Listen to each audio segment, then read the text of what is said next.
Good afternoon. For all the parents watching this video, while shortlisting your child's school, have you walked into a school with little knowledge, hoping that you would come out with a lot more information than what you walked in with, but come out more confused? The last few schools that you visited, have they all spoken about words such as progressive, project-based, experiential, holistic development, life skills, and you have no idea how to find evidence of how these schools are actually exhibiting these skills when you visited them? When shortlisting a school for your child, how much importance should you as a parent place on pedagogy? If you're looking for answers to those questions, please stay tuned in while we pack the next 30 minutes to try and understand the role of a school's pedagogy in learning and ways in which a parent can look for evidence on how much the pedagogy of a school that it subscribes to is actually getting used. I am Pooja Kedia from SchoolWiser, and today I'm joined by an expert panel that comprises of Mrs. Aditi Misra. Mrs. Misra has been a career educator for 35 years. She has worked at many DPSs, including the prestigious DPS Arkepuram, Vasant Kunj, Dubai, and currently heads DPS Gurgaon since 2013. Since 2001. Mrs. Misra is a national trainer for CBSE and has received the National Award from CBSE. She has also authored and ideated several books for children. A very warm welcome to you, Mrs. Misra. Thank you so much for joining us, in spite of all the scheduling issues that we faced yesterday. So really glad to have you on board. Okay. We also have with us Mrs. Rupa Chakrabarti. Mrs. Chakrabarti is currently the Director Education across all the Sun City group of schools and was the principal, the founder principal at Sun City World School. She has received her training in school management and strategic leadership from IIM Ahmedabad and Harvard University. Mrs. Chakrabarti, if I could interrupt really quickly, we lost your video there for a second, Mrs. Chakrabarti. Mrs. Chakrabarti is on various CBSE board committees and has helped review the National Education Policy, the CBSE Experiential Learning, and Continuous Comprehensive Evaluation. Welcome, Mrs. Chakrabarti. It's an absolute pleasure to have you with us today. We also have with us Izzet Groff. Izzet is the Director Academics at the Heritage Experiential Learning School and comes with over 20 years of experience as a leader in education. Izzet is an internationally respected leader in education strategy, redefining of curriculum and pedagogical changes. She has designed and implemented curriculum frameworks internationally and was last at the curriculum head for the government of Abu Dhabi. She's also held a lot of directorship and principal positions in various locations around the world. Welcome, Izzet. It's absolutely lovely to have you with us today. All right, so I'm going to kickstart. Often at SchoolWiser, we interact with a lot of parents. And when parents are looking for schools for their children, they tend to simplify the school search by asking us three questions. The first is the which, then is the what, and then is the how. Which curriculum does the school subscribe to? What is the content that the school uses? And how is that content delivered? And while we've got the curriculum, we've got the content, and then we've got the delivery of it, often pedagogy is always associated with the last leg, which is the delivery. And I want to deep dive today to try and understand your expert view on if that is true or no. So if I may, I'd like to start with you, Mrs. Misra. I'd like to open the discussion by asking you, what in your opinion is the role of curriculum when it comes to the pedagogy? So does it really matter if the school is subscribing to CBSE, an international board, or ICSE? Okay, so certain boards prescribe a certain pedagogy, like the IB.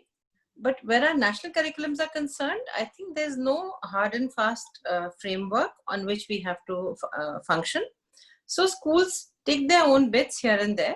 I mean, there is a bit of experiential, there's a bit of holistic, there's a bit of joyful, there's a bit of playway, and you put it together in a bouquet. No one can say that my entire school runs on playway method. I mean, it doesn't work that way, you know, because it's like a bouquet.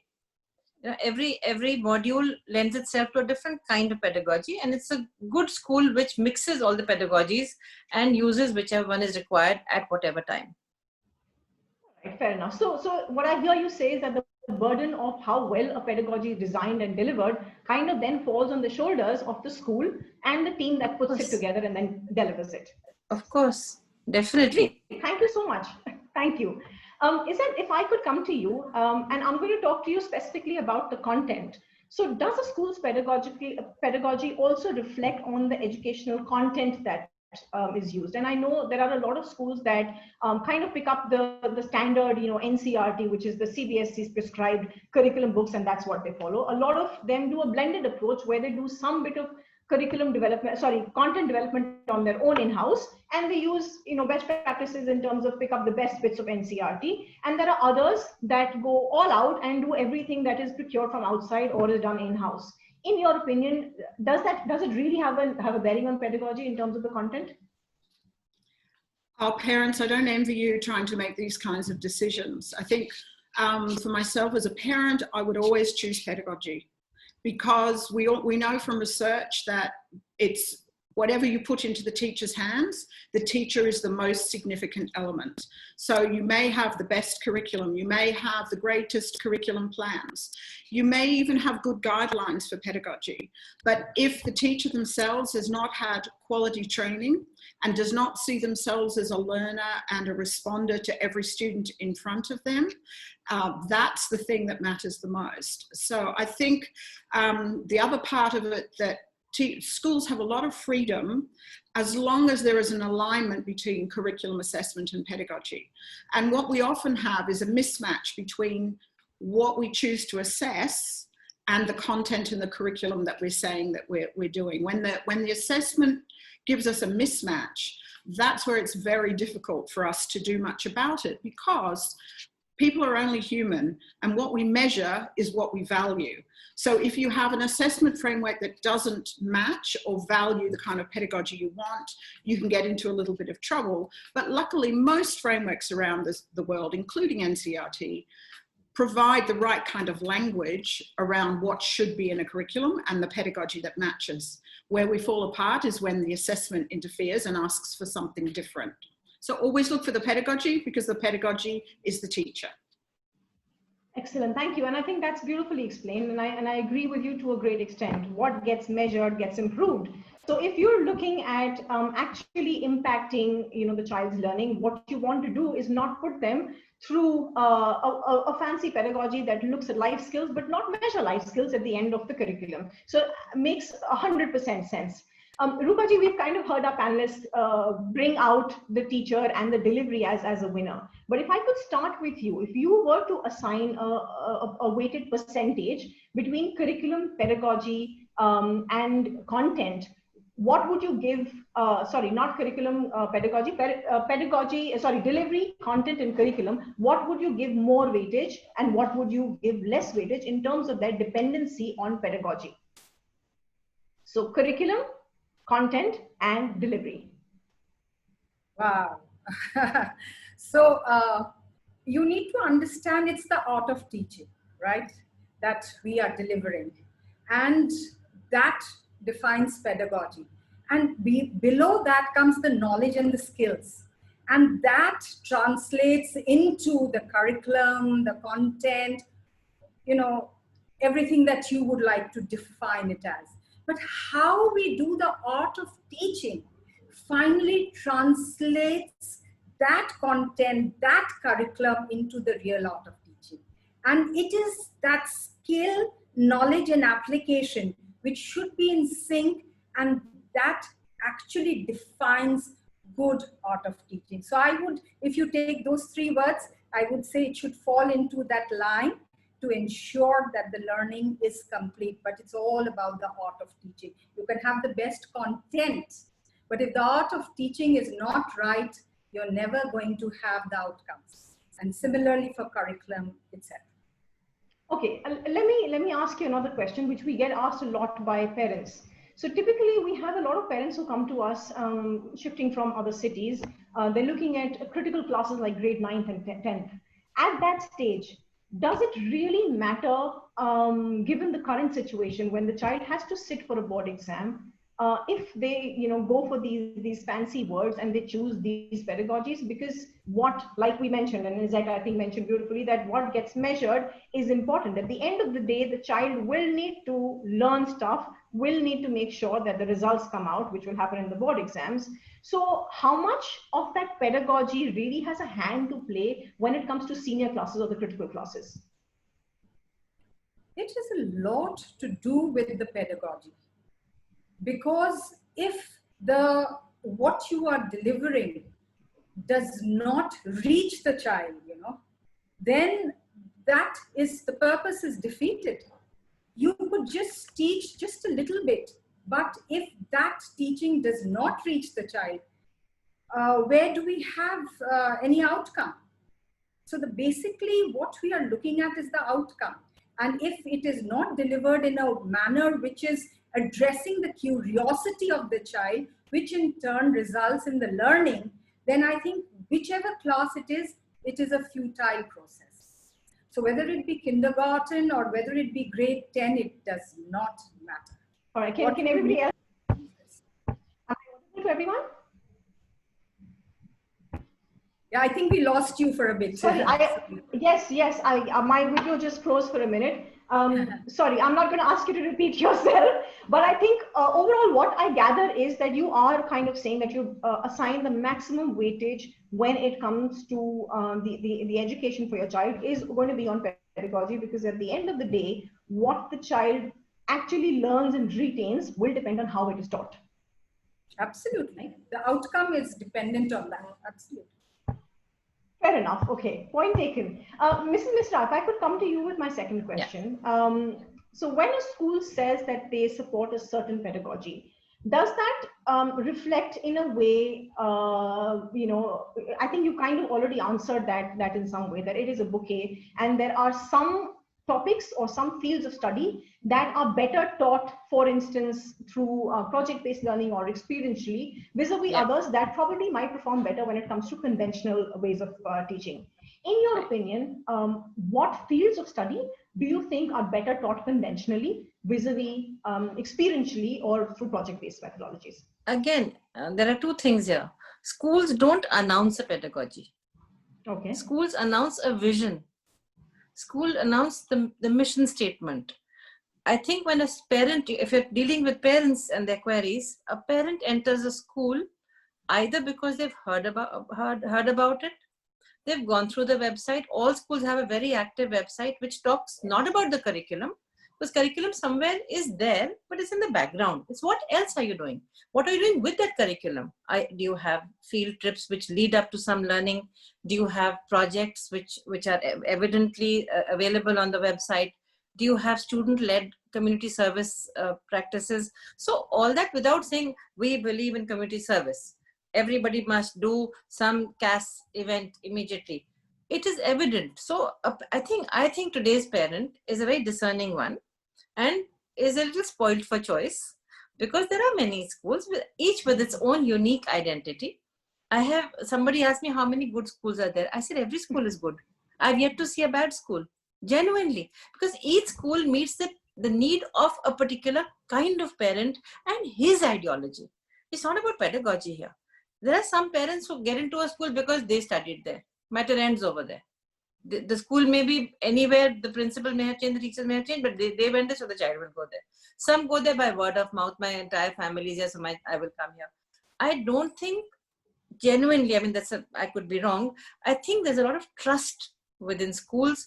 And when parent puts their child in the school, it is based only on the trust and the name the school has built.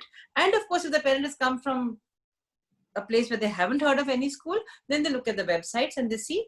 And I don't think pedagogy is mentioned very clearly in any website. I've gone through a couple of them. Yes, we talk about the vision of the school. We talk about results. We talk about functions and events. And that should tell a parent enough about how the school is run. While that, I agree with you, and while that is true to some extent, there are some schools that do kind of go out there and say, we believe in, for instance, project-based learning, or we believe in experiential learning, or we believe in inquiry-based learning. That's one. Second, yes, I think I absolutely agree with you. Parents, and especially in a city like Gurgaon, are very discerning. They are spoiled for choices. We're not living in our times where our mom kind of put us in the closest in the next school or where the neighbor went, and that was end of story. We were there for 12 years. Things are not the same.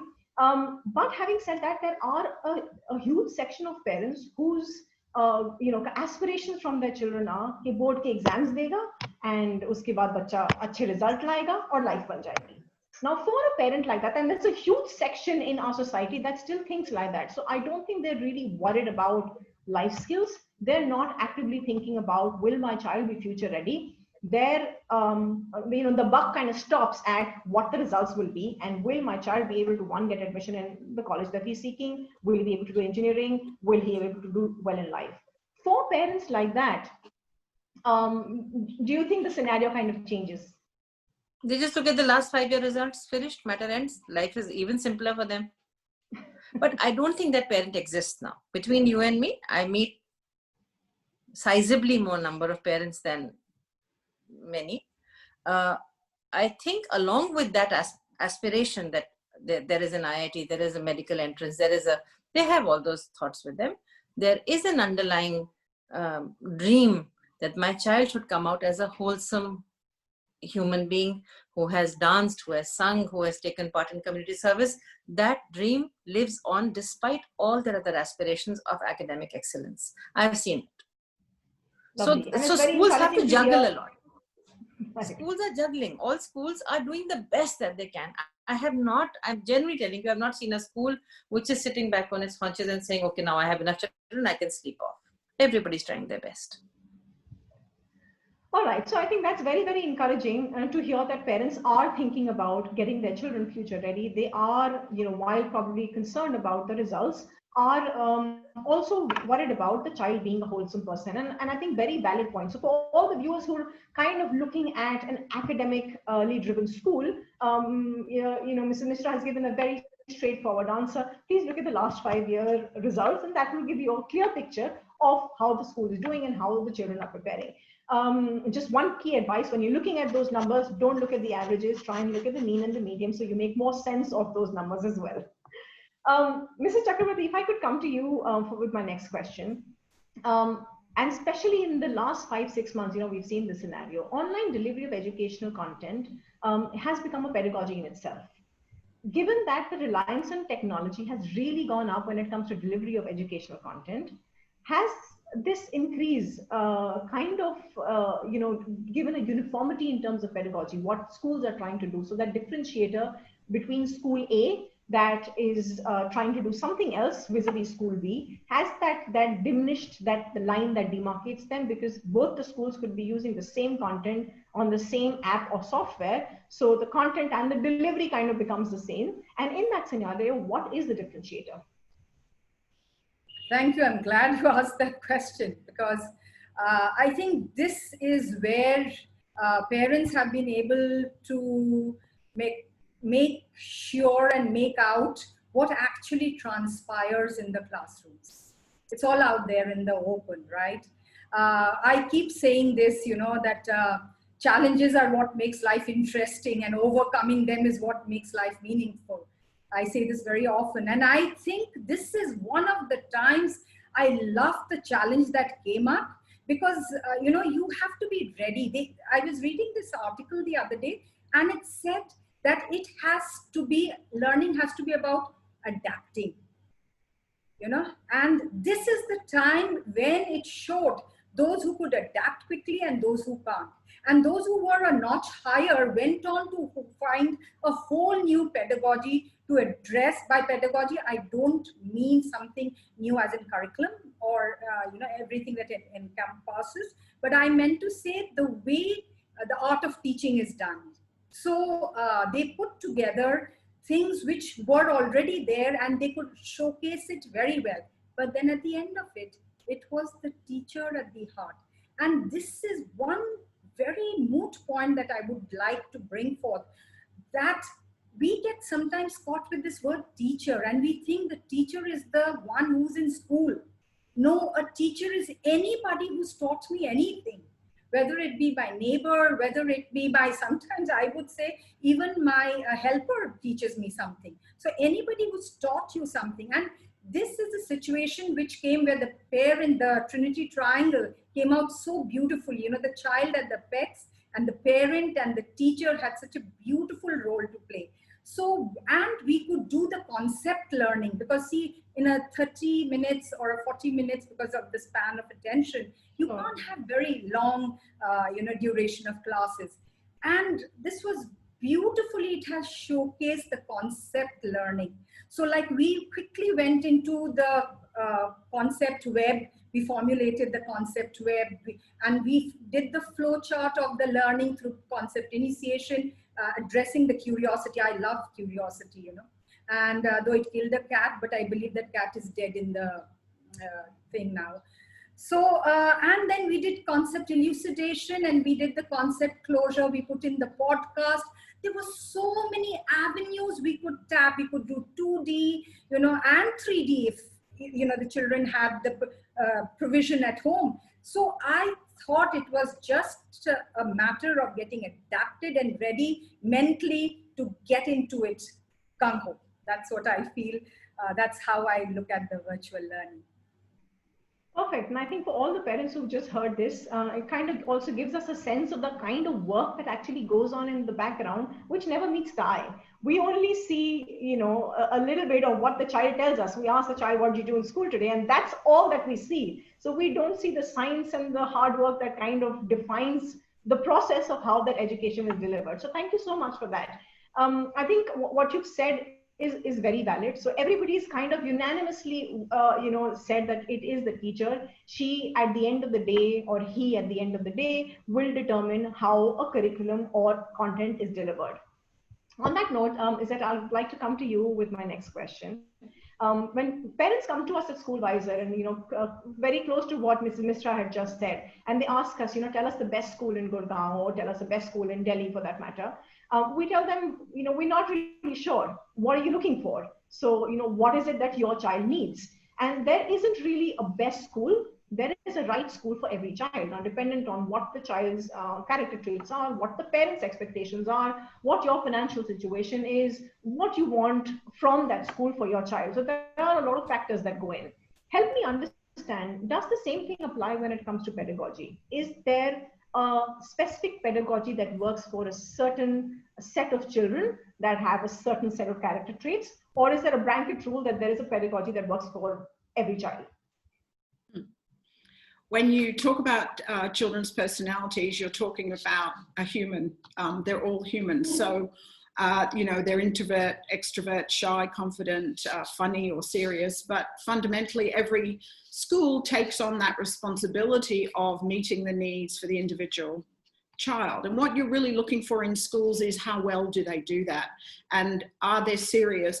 Are they really serious about what happens for those individuals? So I think you need to look very strongly for, is something serious happening in terms of social and emotional development? Is that foregrounded in the way the school presents itself, in its curriculum and in its pedagogy, and in the way it handles each student? You want a student that has teachers and students talking about those differences and that they are okay. The other thing is the student's cognitive ability, a recognition that there are different kinds of learners, that there are spatial, verbal, visual, and so on, and that the curriculum is presented in different ways for different students. If you have a kind of pedagogy that's, say, very verbal, with the teacher at the board using the board and talking a lot, it completely eliminates opportunities for a child who may be really on one end of the spectrum in terms of being a spatial learner, for example. So you want to really have a look at that kind of thing. The other is the cognitive load. We know from research that if too much that's new is introduced to any individual, whether it's a student or an adult, at one moment, they simply can't process it and take it all in. So you're looking for a kind of pedagogy, not for a personality, but just for an individual, that links to background knowledge, makes sense to them, how is it this in the real world, so that they can find a way to link it to what they already know. If we don't do that, we are really making the job very difficult for the learner. So that's, in that sense, pedagogy is incredibly important. The other thing is motivation and the notion of success and failure. Children who have success have more success and feel good about themselves. Children who have failure begin to see themselves as failure. So you're looking for a pedagogy for any kind of personality of a child where opportunities for success are provided. And that means flexibility in terms of what is offered, opportunities to do things in a different way or over a different time frame. So those are the sort of little secrets along the way that you're looking for. The other is warm and loving attention to misconceptions. Not a teacher just saying, who has any doubts, I'll say it again, but rather being self-reflective. Why did the child not understand that? Is there something I could do differently to bring the learning to that child? So I think it's that kind of attention that you want in whatever kind of school you choose. Thank you so much. And I think you put that really beautifully.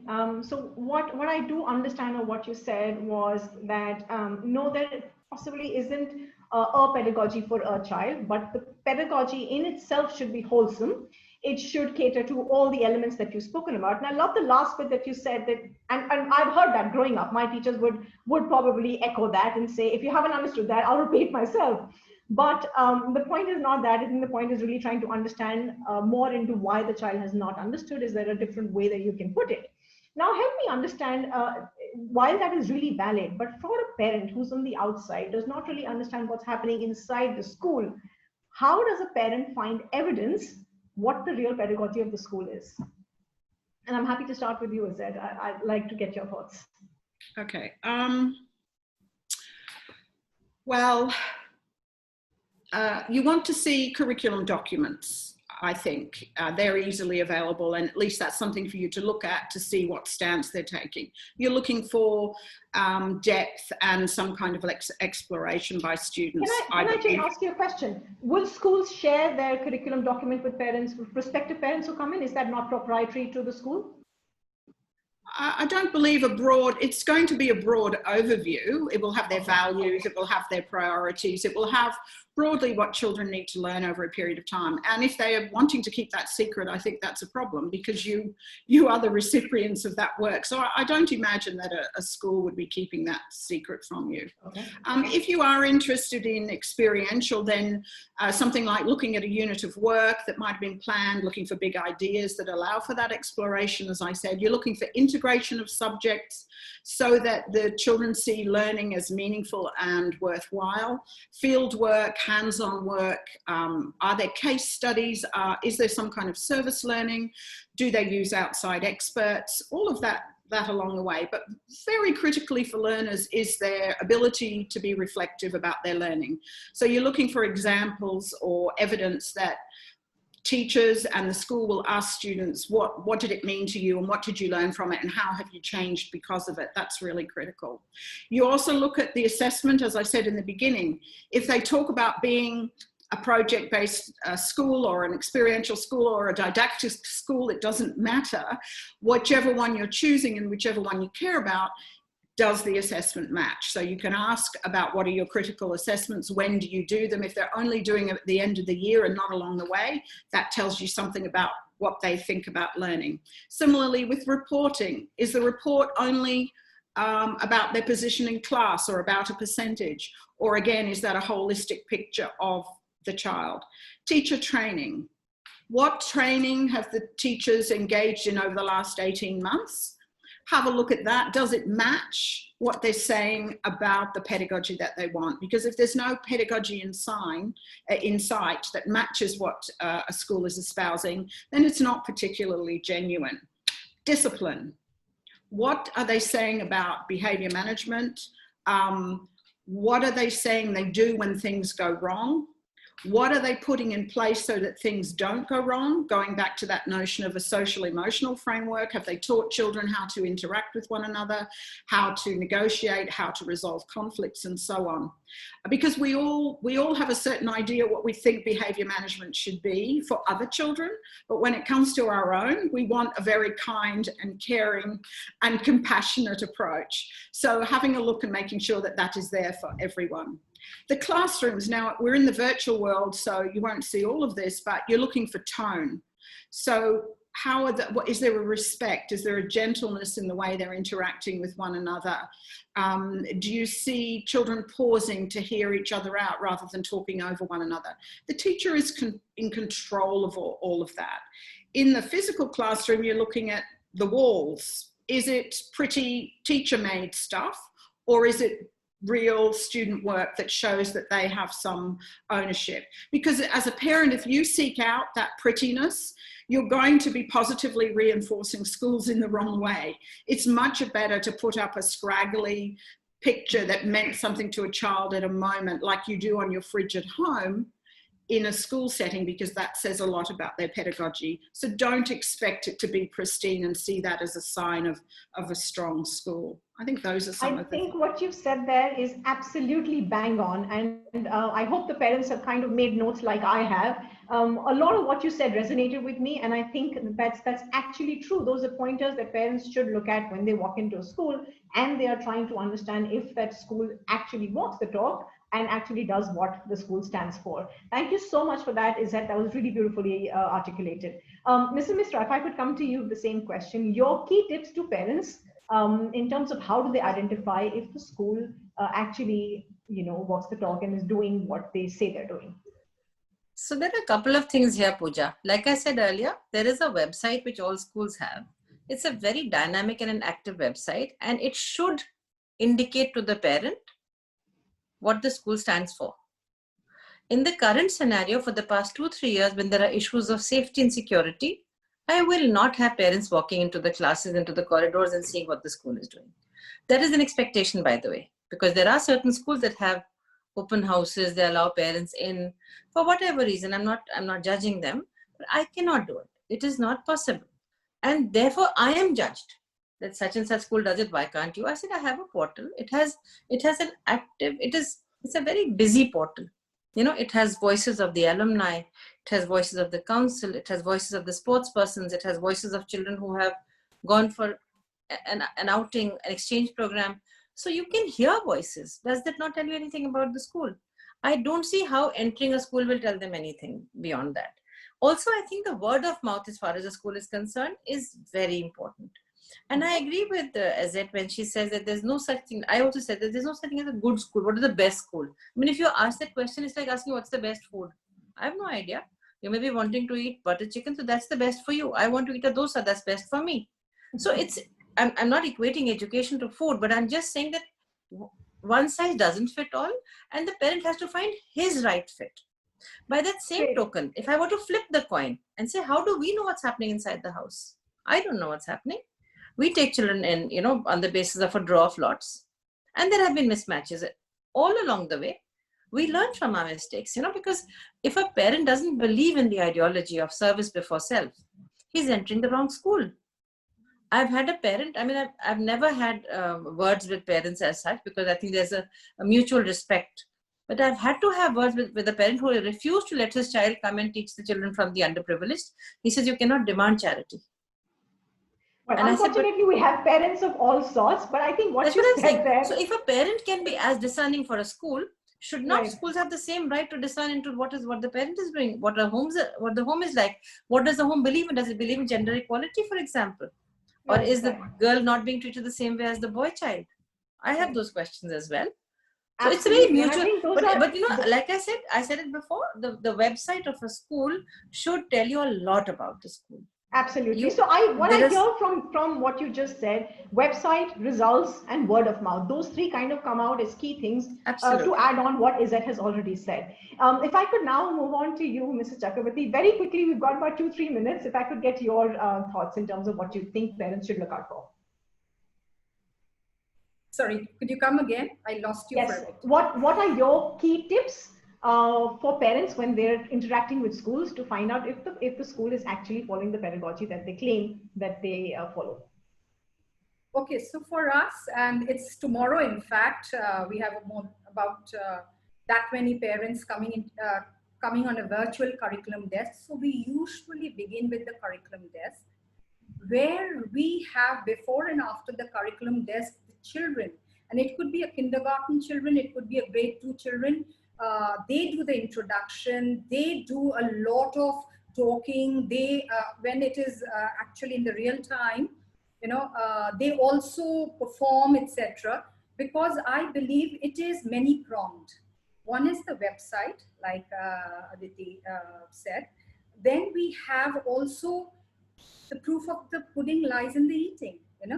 Children are our biggest ambassadors, saying and telling everybody, this is what I am, and I represent the school. So that is why when we do our curriculum desk, we also like to showcase, and not showcase like that. We like parents to come and meet the children anytime, because they may think, okay, you have showcased them.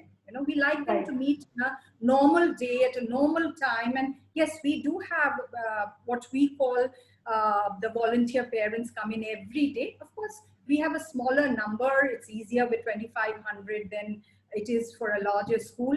And that also builds the trust, you see. Absolutely. So I think what you say resonates with what everybody else has said. Website, you've spoken about, one of the key things which wasn't touched upon earlier, which is the child. So you look at a child from a school, and that gives you a very good insight of what the school is about.